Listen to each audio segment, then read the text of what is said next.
A couple days ago, the body of Aylan Kurdi, a 3-year-old Syrian boy, was washed up upon a Turkish beach. He and his family had been on a boat that unfortunately capsized on his way to Greece and then later Canada to join the boy's aunt who lived in Vancouver.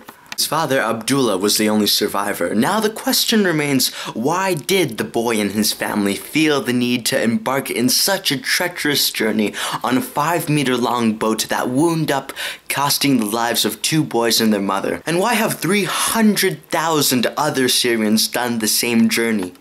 And no, I will not show the picture of the body. I think his family would rather prefer his memory being of a happy, joyful 3-year-old boy.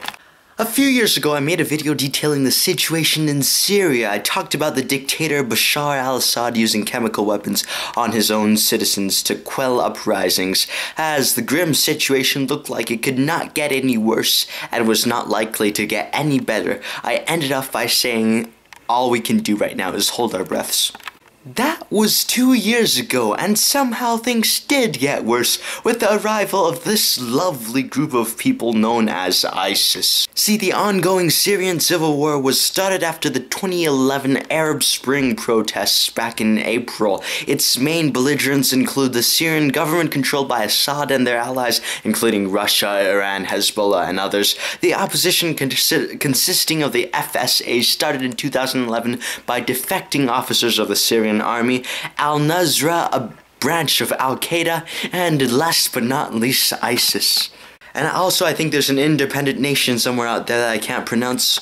Now, basically, all of these factions have been accused by the UN and Human Rights Watch of kidnappings, torture, and executions, as well as using child soldiers, even the FSA, who was created for a supposedly good cause. Speaking of which, ISIS has claimed that there is no more FSA. A lot of their soldiers have joined ISIS. The situation can be summed up in this map. Look at the land occupied by ISIS. That's the big gray part. So far, an estimated 250,000 people have been killed, leaving 4 million refugees in other countries and also 7 million internally displaced. So what do we do now? What can we do as the rest of the world for Syria? Well, right now, the majority of the 4 million current refugees lived condensed areas in Turkey, Lebanon, Jordan, Egypt, and Iraq, which are fairly small countries compared to like the US or Canada. This means that the majority of refugees lived in communities in urban areas, struggling to live as they have little means of earning money due to language barriers. Many lived in abandoned buildings and large makeshift settlements with many people in unsanitary conditions.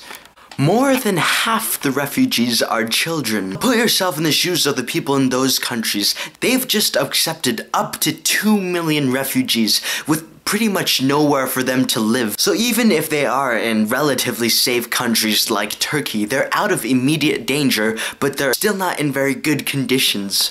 That's why hundreds of thousands of Syrians are making the same trip as Aylan Kurdi to Europe on boats. Here in Canada, 2,300 refugees have been taken in so far, planning to take in another 8,000 by the end of the year. And again, it comes down to the question, what more can we do? Should we bring in more refugees faster? If so, how? What will they do here? Will they find jobs? Or instead, should we start ramping up military action against ISIS, like Harper says? If so, what's a good alternative for a government there? Who can rule in Syria that they won't kill their own citizens for protesting?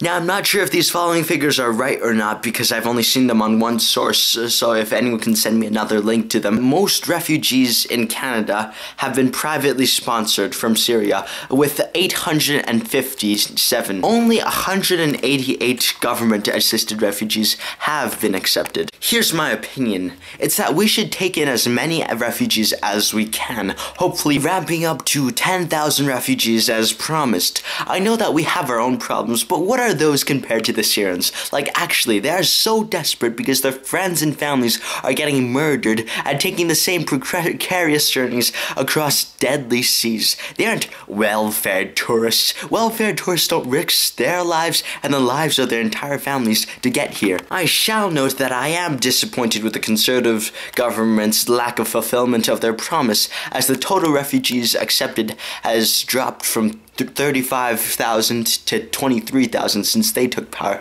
And it's September 2015 now, and only 2,300 Syrians have been accepted so far since 2013, despite a promise of 10,000 in 3 years. As for the people saying, oh, why isn't Saudi Arabia taking in any more refugees?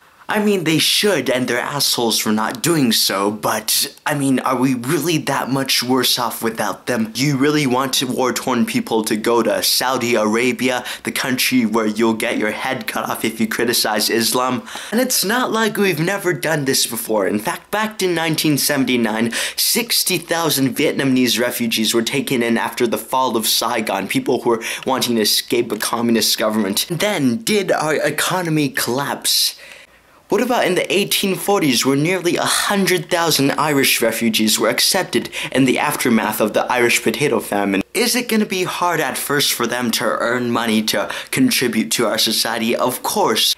But then, is it better to face political persecution from ISIS, get stuck with 2 million other people in unsanitary conditions in Turkey? Of course it is. Canada is a land of opportunity and immigrants, okay? Of course refugees will adapt to Canada. We all did.